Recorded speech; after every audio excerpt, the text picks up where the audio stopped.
that game all of a sudden belongs to them.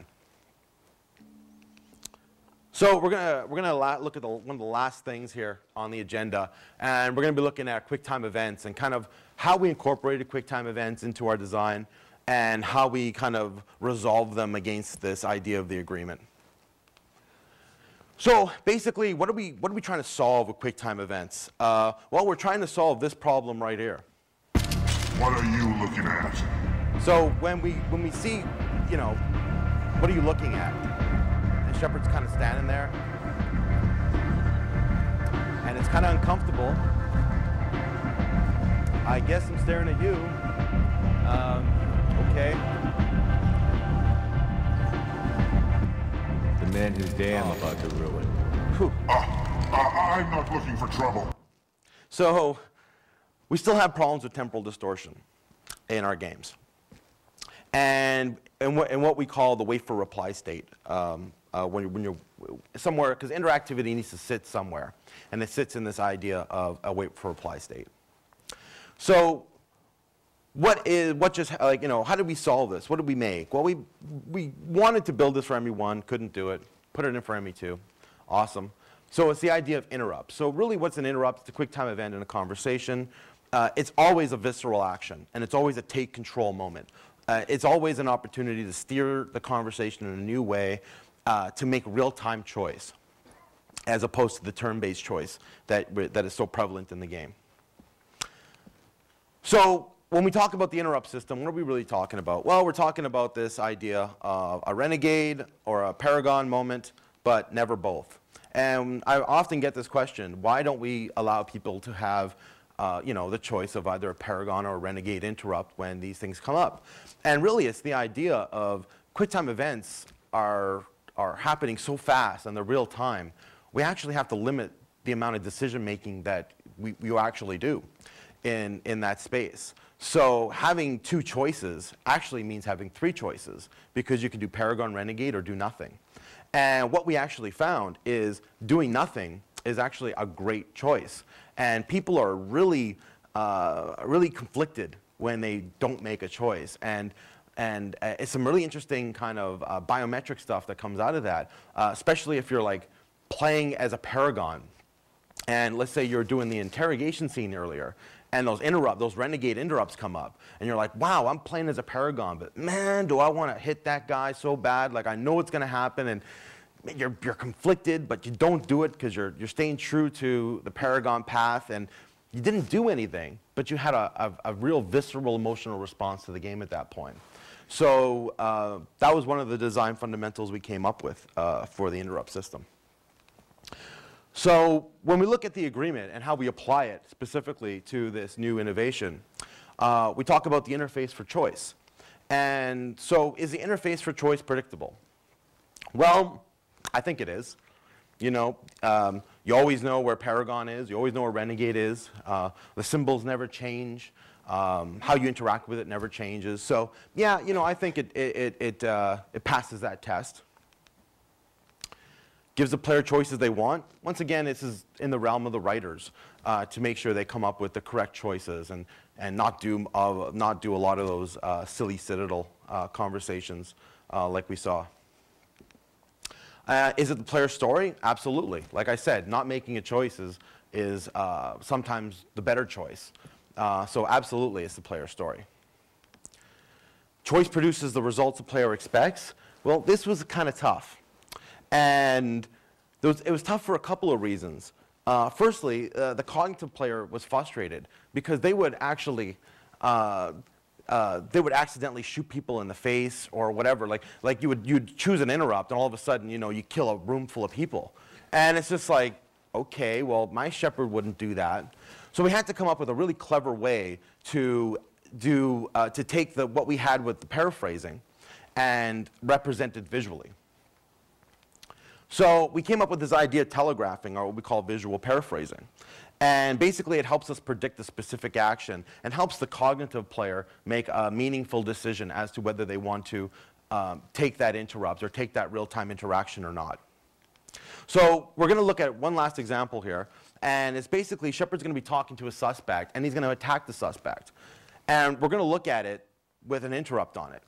And what you're going to see here is that there's no way for the player to understand what's going to happen when they take that interrupt. All they know is that it's going to be a renegade action. They have no idea of what that action can be.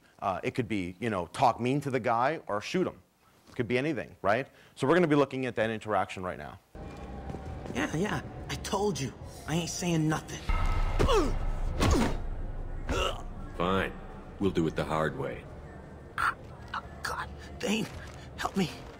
So there's no way for us to know that was going to happen. All we know that it was just a renegade action. And if I didn't want my shepherd to do that, then my role-playing experience was just busted. So how do we do that? Well, we added this idea of telegraphing, like I said. So in this example, a telegraph would be the idea of adding an extra shot in there where shepherd cracks his knuckles before the interrupt comes up.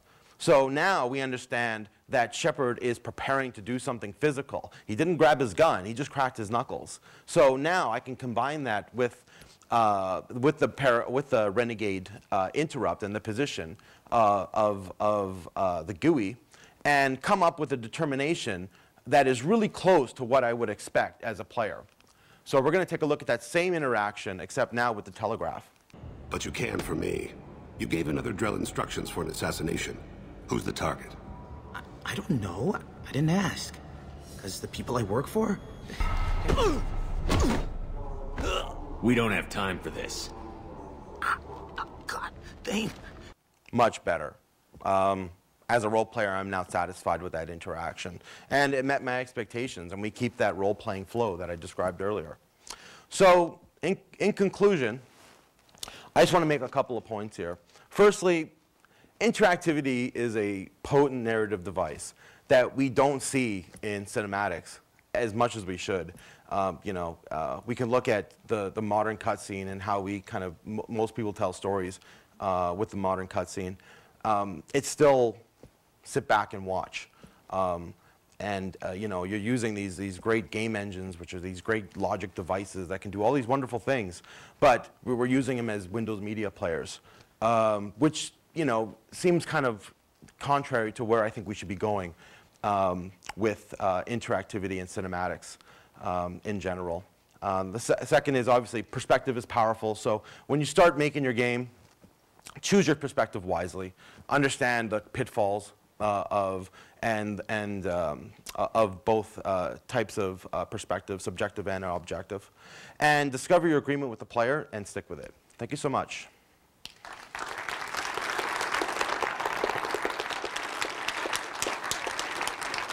Three questions? Okay, cool. Questions? People with microphones.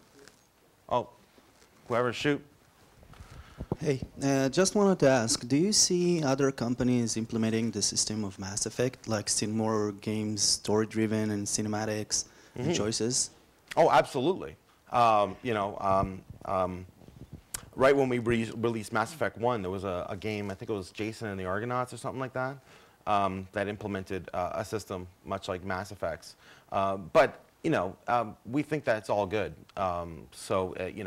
It's when you're creating new paradigms in genres, there's obviously people who are going to pick up on it and hopefully expand it, and that's how our industry gets better, I think, and why sharing like this is an important part of that development process.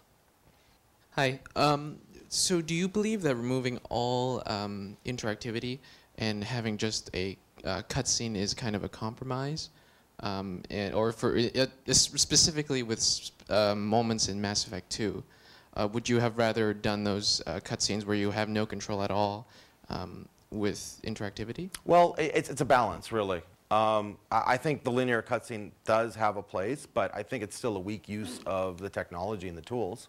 It's a game engine, and you're sitting there with a controller in your hand, and you're just watching a movie. And it's kind of, and it always kind of just perplexes me, why we still maintain that sort of design principle. If I had my choice, I'd make all cinematics in Mass Effect interactive, and maybe they will be. Do you think that currently, with the kind of agreement that we have with Mass Effect, where we are voyeuristic as opposed to and subjective, do you think it's easier to pull off something like that with cinematics, even though you Absolutely. can't put that And on. it's the reasons why we made the switch to the subjective or the objective perspective for Mass Effect. It frees us up to use more filmic devices. Like example, a flashback. You know, how can I have a flashback in Dragon Age? Because I know what my character knows at the same time my character knows it, right? So you're kind of really limited as to what you can do cinematically. So by breaking out of that box, you can actually open it up to a greater variety of storytelling device. Thank you. Okay, one more. Somebody else choose.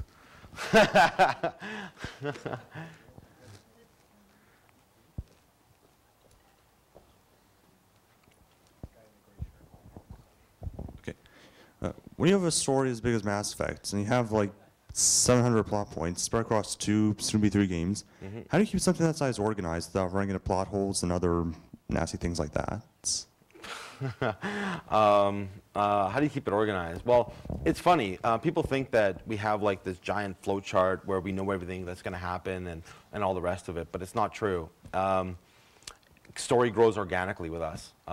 We don't know how many plot points we're going to bring across for ME3 until we start figuring out ideas that we want to do.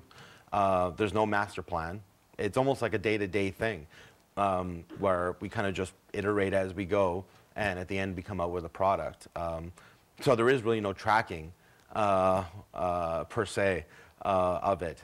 We kind of let it just naturally happen. Like games like ME kind of have a life of their own, especially when you get to a mature state in the franchise, and the game kind of tells us what it needs at some point, as opposed to us saying, you know, this is what it should be. And it's like, no, it's like, you know, the fans want X, we'll give them X. If the game demands Y, then we'll give it Y. So that's kind of our development process for developing a lot of these things.